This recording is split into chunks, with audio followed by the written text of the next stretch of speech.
Let's hear it for, first off, let me bring up our host. Let's hear it for Dr. Anime. Yeah. Let's grab this here for you, my friend. And ladies and gentlemen, let's hear it for Kari Wahlgren, Debi Mae West, and Kira Buckland.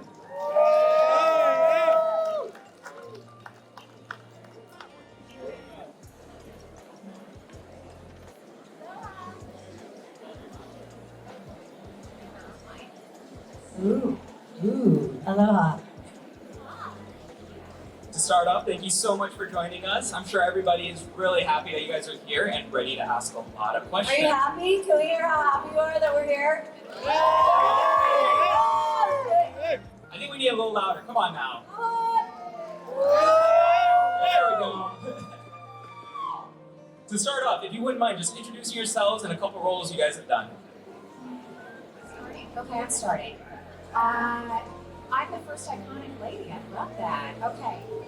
So I'm Kari Wahlgren, and I did Naruto in FLCL. I did Fu in Samurai Champloo, Saber in the Fate series, and Seiko in Dandadan, which just dropped, I think, yesterday or the day before. So I'm super excited I can start talking about that now. I'm Debi Mae West. I play Lady Tsunade in the Naruto series. I am Sailor Lead Crow in the Sailor Moon series, and I think they just dropped a movie. I haven't done any anime in a while, so I just did that character. And I am Hinata Uchiha in Bleach and other things, but not a lot of anime. Hi, I'm here. I play Mitsuri in Demon Slayer, Jolyne in JoJo's Bizarre Adventure, Debi in Nier Automata, Tito in Pokemon Horizons, Meryl in Kakigurui, a whole bunch of other stuff. Shinobu, Genshin Impact, and Shingi in Sunless Zone Zero. Love it. A lot of iconic roles that you all have definitely heard of, I'm sure of. To start off, when you think of iconic female roles, what comes to mind? Well, I'll start. Faye Valentine in Cowboy Bebop, and Wendy Lee, if any of you have met her at other conventions, I think she's very iconic because she's been involved with anime since kind of the beginning of the U.S. launch, and really was instrumental in starting that, and now directs a lot. So she was one of the first female directors. So yeah, I would say that character. Oh, well, I mean, I don't know. I guess I'm iconic too, but I like to talk about other people. So I would say Wendy Lee is very iconic.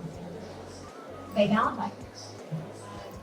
Okay, well, I won't talk about me then, since you won't talk about you. Mary Elizabeth, who I think she may have started as Lady Tsunade. I'm not sure. I know that one time I wasn't available and she might have done the voice, but she directed me in Naruto, and I just find her to be an icon. But I actually feel grateful to have played Lady Tsunade because she is an iconic female. She's a powerful lady, and I think women. Kari and I have known each other for a very long time, and it's amazing how the world has changed, and that we may even have a woman president coming up. So vote in a couple weeks here. But yeah, it's amazing how many iconic women are on this planet now, and I'm proud to be one of them. So I'm going to embarrass myself for a second, but Kari was actually one of my very first inspirations to get into voice acting. I had watched Fully, which is still an iconic dub that holds up to this day, and I really resonated with the character of Haruko, and I was like, I hope that I can be like as good as the person who plays Haruko someday. So yeah, it's always really cool like getting to be on a panel with somebody who inspired me to get into the industry. But I think there's so many iconic female characters can come in so many different forms because, for example, I play Jolyne, who is a kind of, like strong female character who like fights and has, stand powers and all that kind of stuff. But Mitsuri from Demon Slayer is powerful in her own way. She's very like girly, very romantic, very feminine, but she's still very strong, and she's just unapologetically who she is. So I think strong female characters can come in many different forms. That was absolutely amazing. And just to kind of bounce off of that, what do you think makes a female character so iconic? What is it that has evolved since when you started in the stream versus now? Do you think that these characters have evolved? Do you feel like there has been more representation, especially in main leads? What do you feel like the evolution has been? Well, I think the industry has changed a lot, and the cool thing about representation, not only is there more diversity representation, but women are filling roles in all different parts of the anime process, because we're the voice actors, but there's also scripted actors. People that translate it from Japanese into English. There's the audio engineers that record us in the studio, the people that direct us, all of those things. And they're, in the time that I've been doing this, and I've been doing anime now for almost 25 years, and there's so many more women working in every single part of the anime process. And I think that translates, I think that there's something about that makes the shows even better, to have that on all sides of the glass. I would just say what makes Lady Tsunade iconic is that she loves to drink. I'm just kidding. And she's a gambler. No, she's a badass. I wish I could say I definitely have not voiced as many characters as these ladies in anime, but I agree with Kari. 25 years ago, I don't even remember auditioning to play Tsunade. It might have been a lark. I might have just happened to be around Jamie over at Studiopolis. I don't even remember. People ask me, but it's a long time ago, and I'm old. Who are you calling Granny? Anyway, I'm very proud of being able to be in this world at all, and it's not just anime. I mean, first of all, I didn't even know what a Funko Pop doll was until a year ago, when Lord Jiraiya, the love of my life, called me and told me that I had a Funko Pop doll, and so I started coming to these shows. I've only been to a handful, under 10, and what I think is amazing is seeing the women. Mostly women I've never met. And back in the day, I'm sorry that light's so bright, but I hate to have my glasses on, but I can't see without them.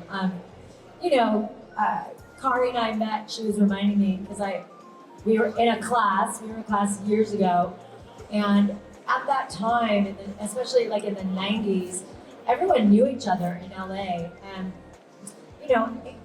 doing anime dubbing was not like the job we wanted, because it didn't pay very well. And so we would all see each other at so many auditions, and we all knew each other. And when I started coming to cons, I was like, who are these amazing people that seem to be really embedded in the business now, and lines 5 hours long of people wanting to meet them just to get their autograph and have a moment with them. And so, I don't know if this is off point, but it really, obviously, the women, the badass women in the world of anime are attracting a lot of fans, and it's really fun for me to see it and to witness it. And you're very humble, but you're obviously killing it, girl. So here, that mic's for you. Well, I think a lot of it comes down to the writing.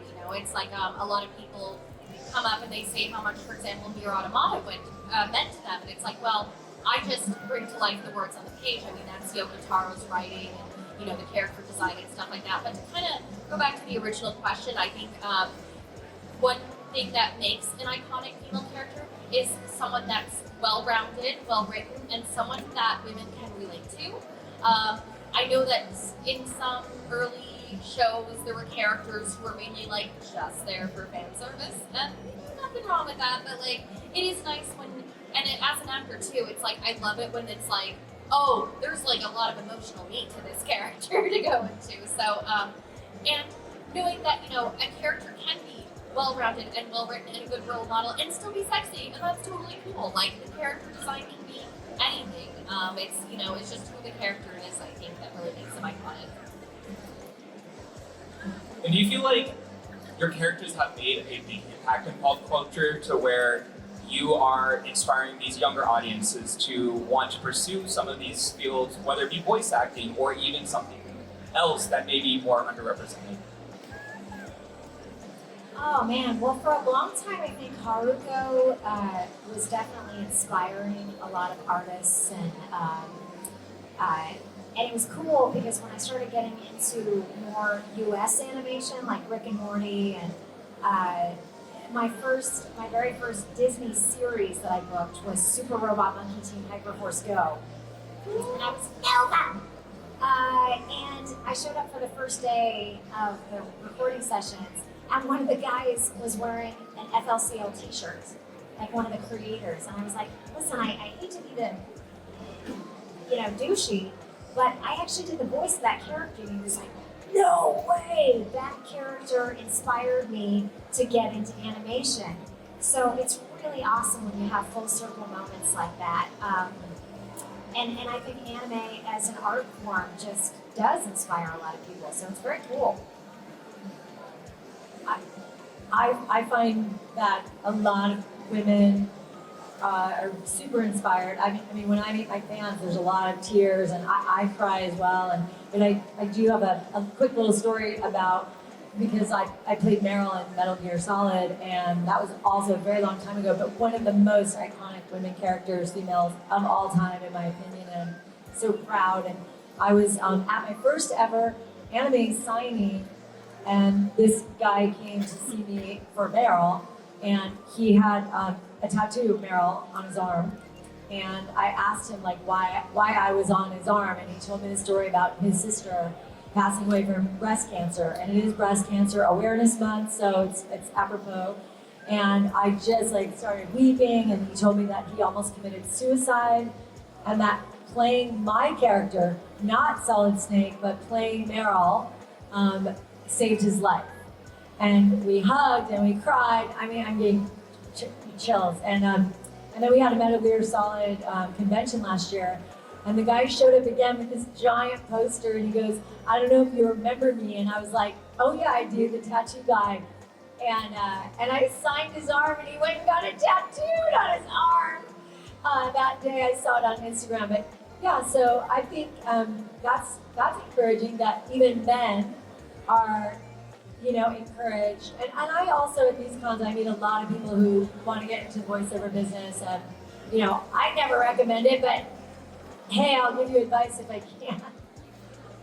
Well, that is such a beautiful story. Like I said, I feel like I can't really take credit for, so much as the creators and writers of these shows and games and stuff, but it always means a lot to hear about how a character or a performance affected someone. And I do, I guess, kind of help a lot of new people in a way get into the business, because I've spent just hundreds of hours writing articles that I just have to access freely online, because a lot of people say yeah, I because I got into the business a weird way. I started, doing stuff on the internet and working with indie creators and all that, and so a lot of people are like, I'm interested in doing that now, so I try to, mentor people and help make sure that they're being treated fairly and not getting taken advantage of in contracts and pay and stuff like that. So it's really interesting how that sort of spiraled into its own thing, because it's not something that, I ever thought people would look up to me for, but anything that I can do to help new talent, always happy. And if I remember correctly, you actually have a website to help talent. Would you mind sharing that with everyone, just for those who are interested in getting to voice acting themselves? Yes, it's called Voice Acting Club. It's just voiceactingclub.com. We have a Discord server. We have a lot of free articles. I also highly recommend iwanttobevoiceactor.com, which is, that website's been around a long time, written by a highly well-regarded industry professional. So I really recommend looking at those sites if you're looking to get it. Because people always say, how do I get into the business? And it's okay, well, it's a 20-minute answer, So these websites are very helpful. And in a second here, we're going to start taking some fan questions. If you were interested in asking our lovely panel some questions, please line up in the middle. I'm going to ask one more quick question, though, while you guys get ready. What is the most interesting thing that you have signed?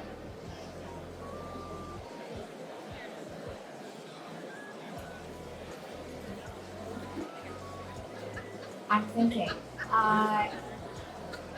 maybe a prosthetic leg? That was pretty interesting. Although right before this panel, I signed a posted for a guy, and he's getting it tattooed on his body today. So I have to say, I'm a little giddy.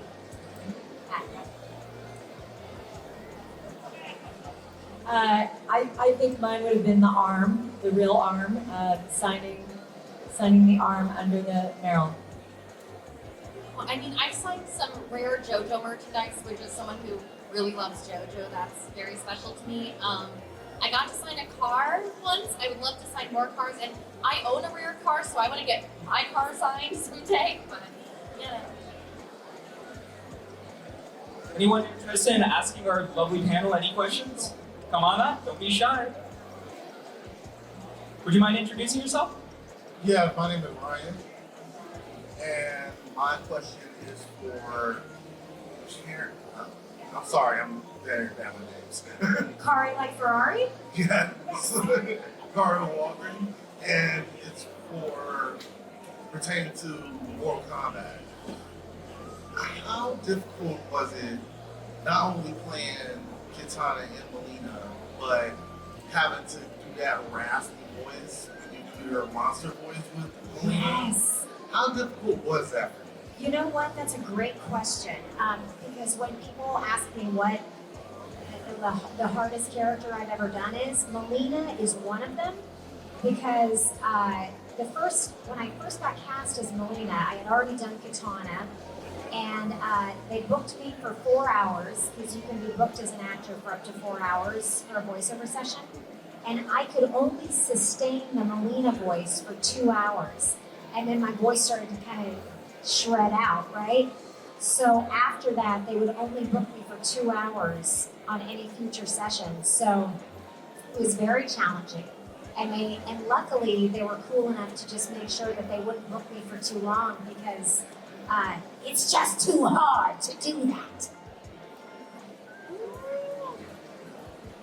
You were fantastic as Kitana, by the way. She is still one of my favorite characters in the game.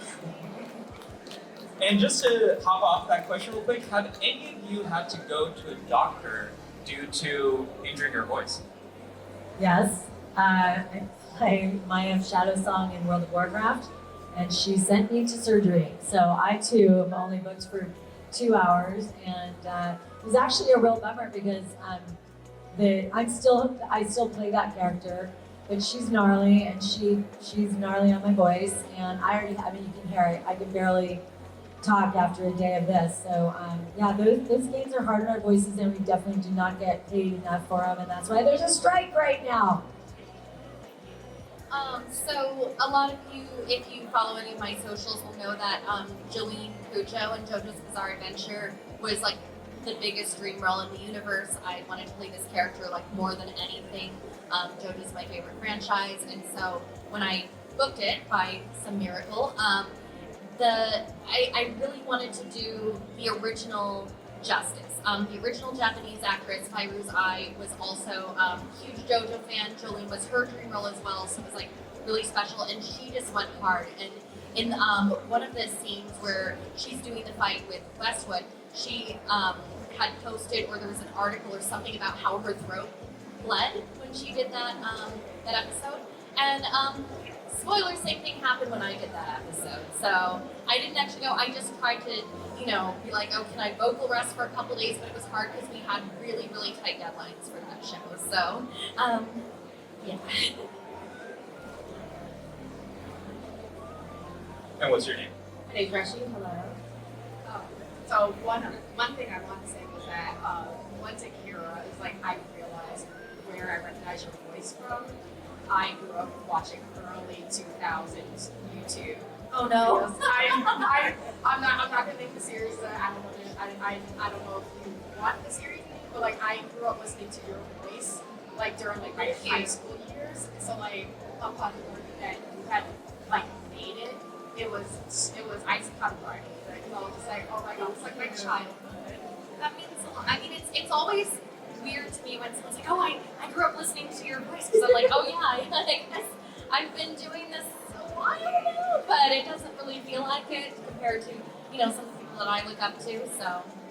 And before I ask the question for the entire panel, I just personally want to give my thanks and my gratitude and admiration. Like, you know, these characters are written and created, but like your voices are what bring them to life, and it's such an underappreciated aspect when it comes to video games and, you know, anime and creation in general. So thank you so much for, you know, giving all of us like characters that we really relate to, that we love, that we cherish in our day-to-day lives.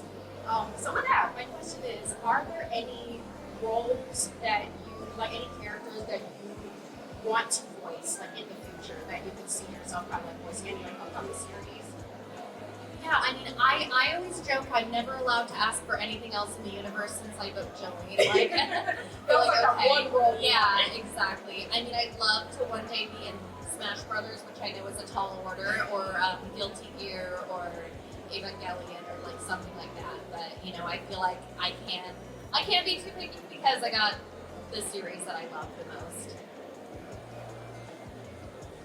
I also made my dream come true this year. I was the voice of the Olympics, and as a voice actor, like I told my agent 10 years ago I'd be the first woman voice of the Olympics, and the first I did the Winter Olympics 2 years ago with another woman, but this year I was the voice of the Olympics. In fact, I'm going to get my first tattoo ever here, and I get the Olympic rings. But my dream.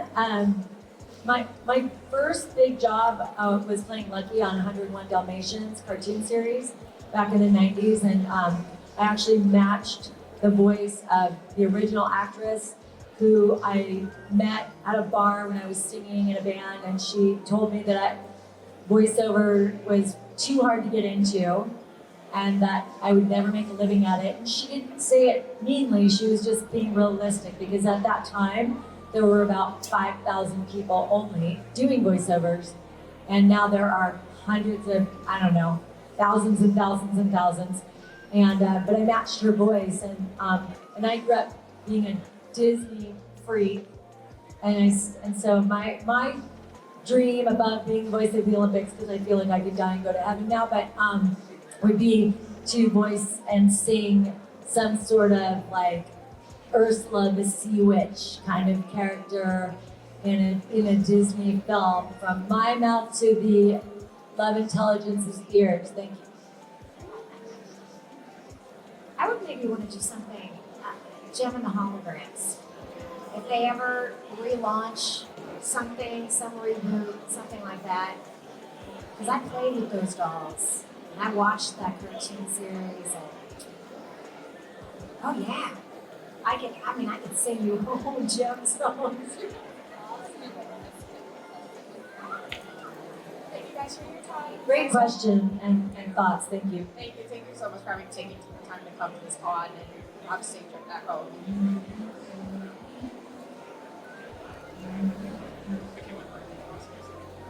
Hey, my name's David.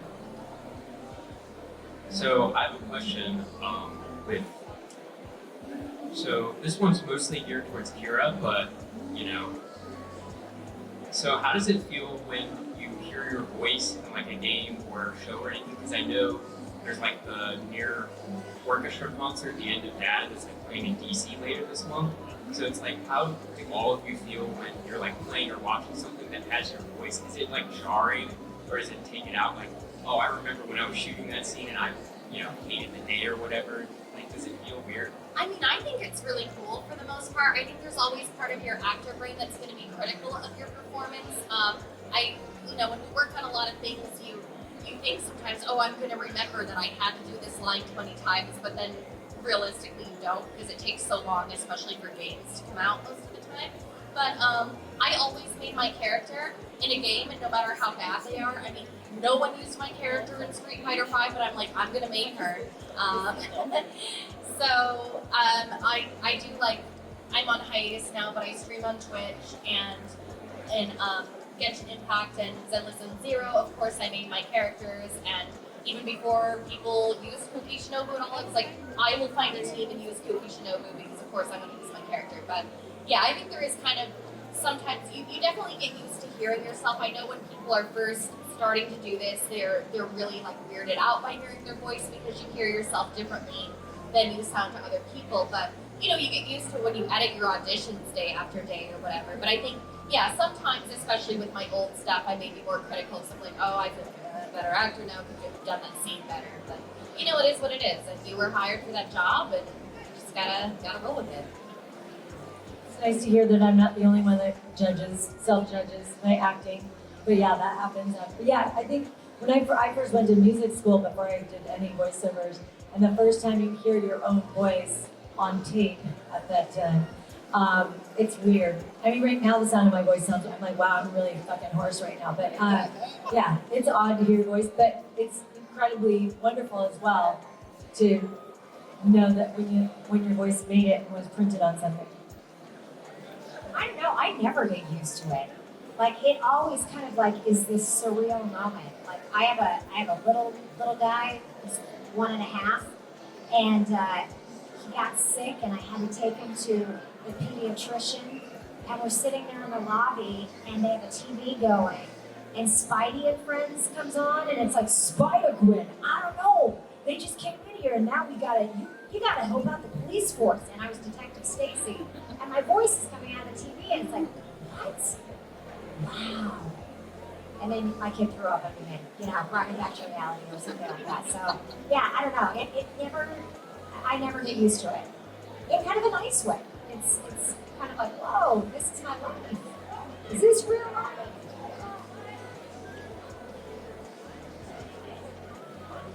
I also have a question, like with the rise of AI voice materials where you gather voice samples and everything, how do y'all feel about that?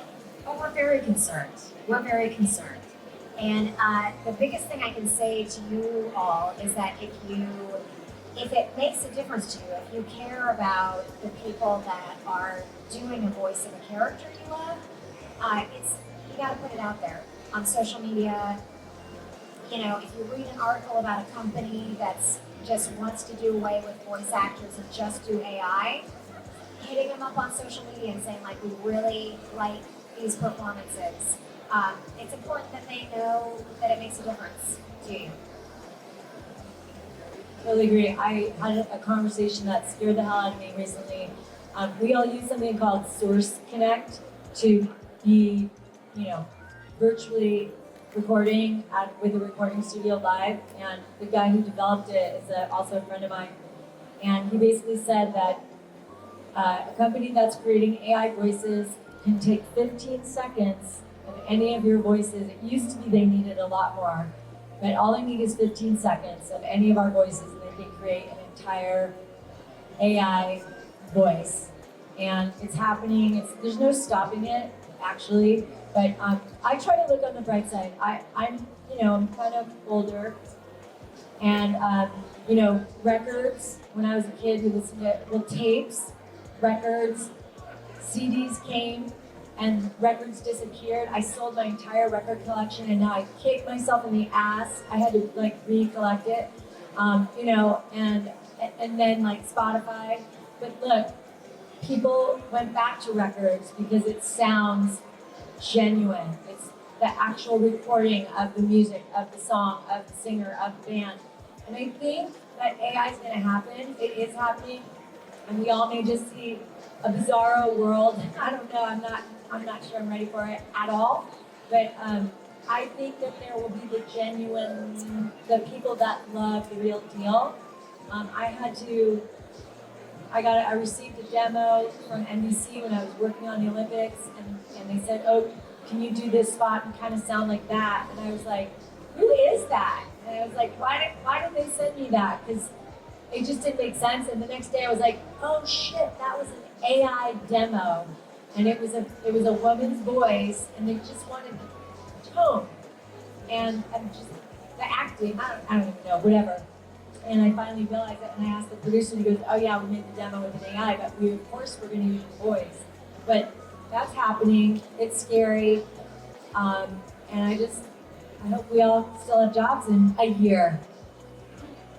I think there's always going to be a market for human performance. I mean, for the most part, audiences really don't resonate with AI voices, even for characters who are supposed to be AIs or robots of some kind themselves. I mean, even a lot of the iconic ones I always point to, like GLaDOS, was voiced by a human with just modulation on the voice.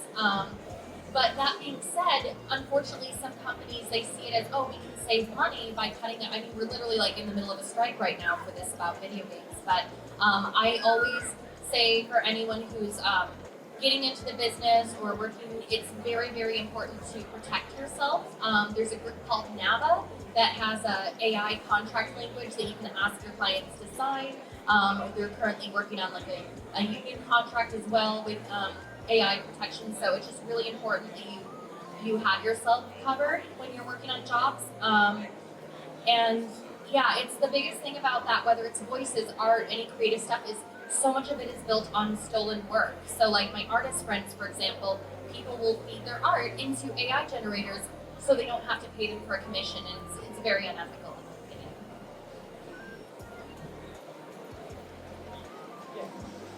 Thank you for your time.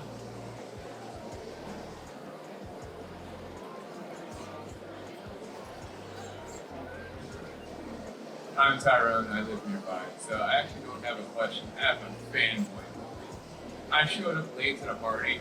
Alright, I just heard the voice actors of my second waifu is here. To be, thank you for voicing my waifu.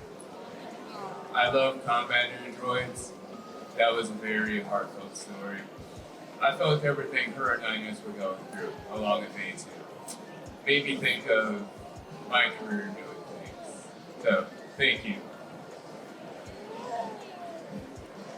Thank you so much. And real quick to go back with what we were saying about the AI, because a character like 2B who's not human, who's an android, I'm sure some people will be like, oh, that job could be done by AI, but a story that was so emotionally nuanced, you gotta have human performers. I don't think Nier would have hit the same, to be honest, without human performers. Hi, I'm Saul. Here's a question I have. How would any of your characters react if any of them had espresso?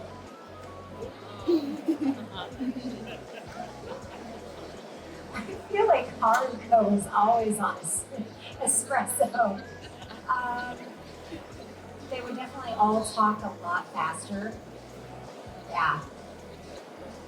Always on espresso. So I feel like my characters already are, because I, literally every day, I've got it right here. I always have to have my coffee, so no matter what, I know people are like, oh, don't drink coffee, it's bad for your voice. I don't care, I gotta have it every day. So technically, my characters have always been caffeinated.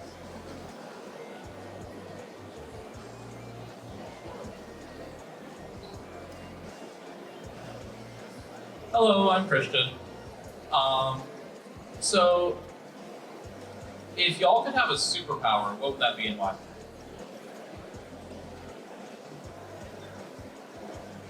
Okay, this is a tricky one because I always go back and forth between the fun superpower and the useful superpower, right? Because do you remember the name of that really obscure X-Men that could speak every different language in the universe? Nobody remembers the name of that X-Men, right? But I think, wow, that would be a really useful superpower to have. But teleportation or something like that, in LA traffic would be really useful to have. But then the other part of me just wants to be able to shoot giant pink lasers out of my hands.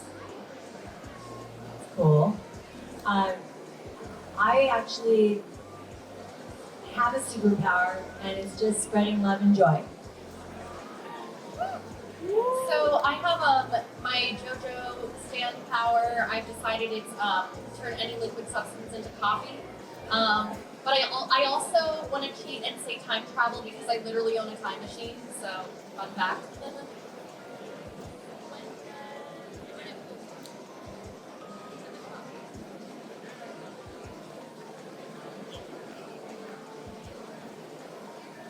Hello, my name is Kayla. This question really is just for all of you.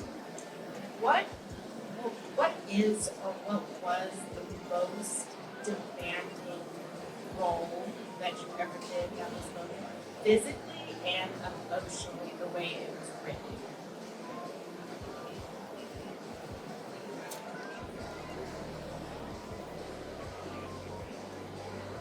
I'm gonna say Haruko and FLCL for me. just because it was my very first one, and she was all over the place. So it took, and she speaks very fast and has these long monologues, so the breath support was hard, and syncing everything up to picture, and learning how to dub on the job.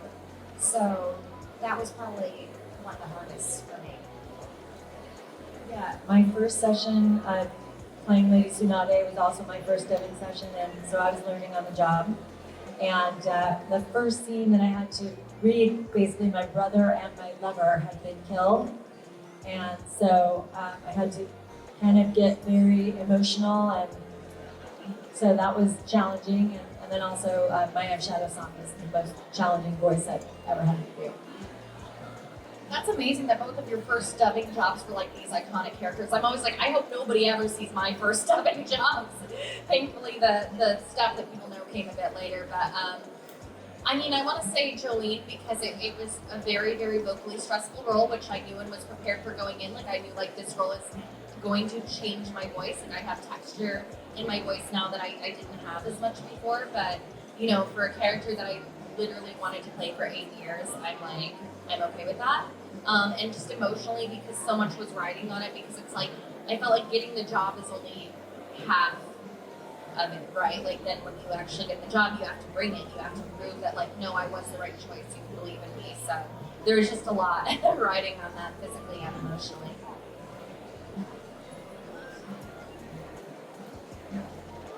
I just wanted to say one last thing, but I just wanted to say that I 100% support the strike. I have a lot of friends that are on Broadway and like do movies around LA, and like I know what you guys go through, so I have a lot of respect for your profession, and I 100% support you. And I definitely feel that more people should support that as well. So.